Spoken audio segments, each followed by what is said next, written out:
ওয়াসাল্লাম বলেন, সেই দিনটা কত লম্বা হবে, 50,000 সানাতিন মিম্মা তাউদ্দুন। সেই হাসরের বিচারের দিন দুনিয়ার গণনায় 50,000 বছরের সমান হয়ে যাবে। আল্লাহু আকবার।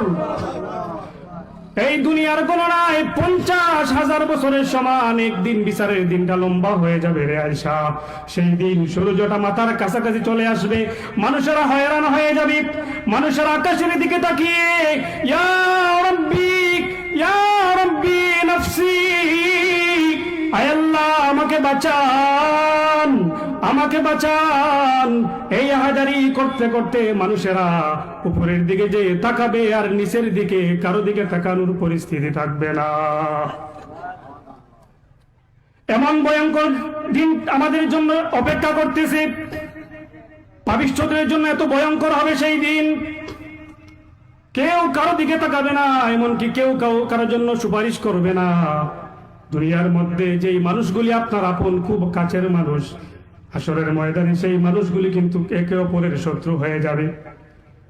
যেই বন্ধু আপনার বিপদে আপদে সব সময় আপনার পাশে থাকে, সেই বন্ধু কিন্তু আপনার পাশে থাকবে না। এমনকি সবচেয়ে আপন আপনার মা, আপনার বাবা, কিন্তু সেই দিন হাসরের ময়দানে আপনার মা আপনাকে দেখে পলায়ন করবে, আপনার বাবা আপনার কাছ থেকে পলায়ন করবে।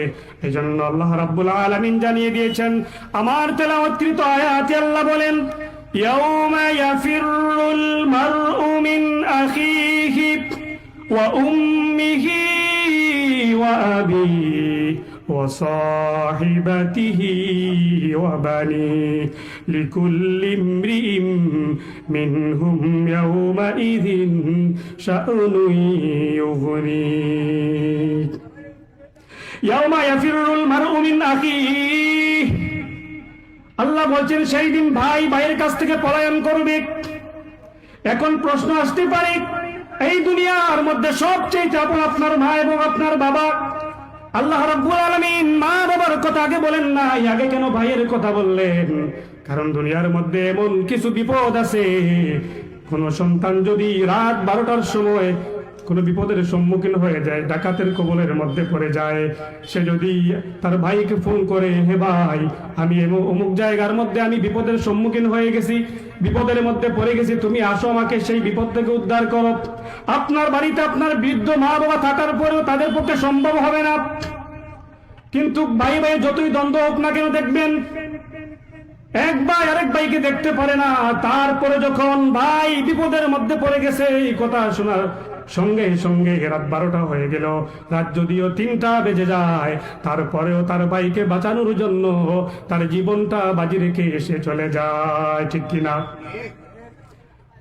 কিন্তু এত ভালোবাসা থাকার পরেও আল্লাহ বলছেন ইয়াউমা ইয়াফিরুল মারউ মিন আখিহি, সেই দিন মানুষ তার ভাইয়ের কাছ থেকে পলায়ন করবে। ভাই তার ভাইয়ের পরিচয় দিবে না।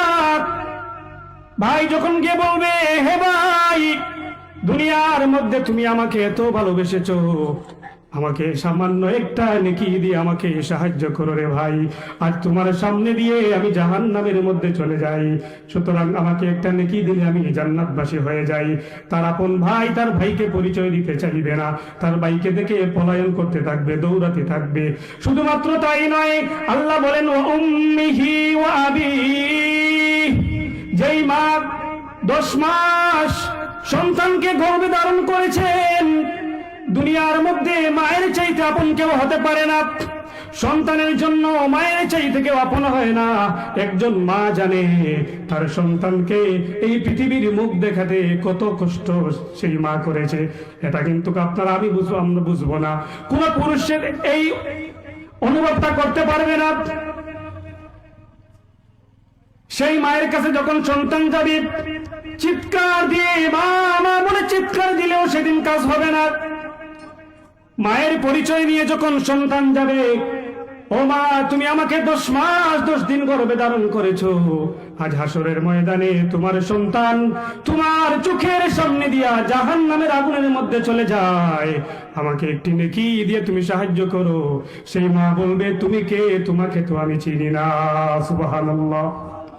ওয়া উম্মিহি ওয়া আবি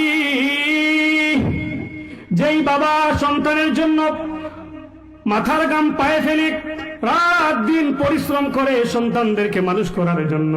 আমাদের চোখের সামনে দেখতে পাই অনেক বাবার আছেন 20 বছর 30 বছর প্রবাসের মধ্যে কাটায় একমাত্র সন্তানদেরকে ভালো থাকার জন্য, ঠিক কিনা?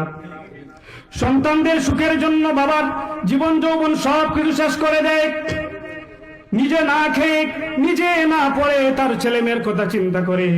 কিন্তু আসরের ময়দানে যখন বাবার পরিচয় দিয়ে আপনি যাবেন, ও বাবা আমাকে একটি নেকি দিয়ে আপনি সাহায্য করেন, আজ আসরের ময়দানে কেউ আমাকে সাহায্য করে না।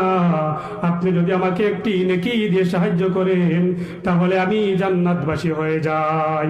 সেই বাবা আপনাকে সাহায্য করবে না, কারণ নিজেকে নিয়ে এমন ভাবে ব্যস্ত হয়ে যাবে। বাবা বলবে তুমি কে? দুনিয়ার মধ্যে তো আমি বিবাহ বন্ধনে আবদ্ধ হই নাই, দুনিয়াতে তো আমি বিবাহ করি নাই, তাহলে তুমি সন্তান কোথা থেকে এসেছে রে? আল্লাহ রাব্বুল আলামিন বলেন ওয়া সাহিবাতিহি ওয়া বানি। সেই দিন স্ত্রীর কাছ থেকে স্বামী পলায়ন করবে, স্বামীকে দেখে স্ত্রী পলায়ন করবে। স্বামী স্ত্রীর মধ্যে কত মিল মহব্বত থাকে, দুনিয়ার মধ্যে কত ভালোবাসা। একজন আরেকজনকে ছাড়া ভাত খায় না, একজনকে ছাড়া আরেকজন কোথাও যায় না। কিন্তু আসরের ময়দানে স্বামী যদি তার স্ত্রীকে বলে ও আমার প্রাণের স্ত্রী, আজ আসরের ময়দানে একটা নেকির জন্য আমি আটকে গেলাম, আমাকে একটু সুপারিশ একটু সাহায্য করো না কেন? কারণ তোমার জন্য তো আমার জীবন যৌবন সব কিছু ত্যাগ করেছি, সারা দিন রাত পরিশ্রম করেছি আমার সন্তান সন্ততির জন্য, তোমাদের জন্য।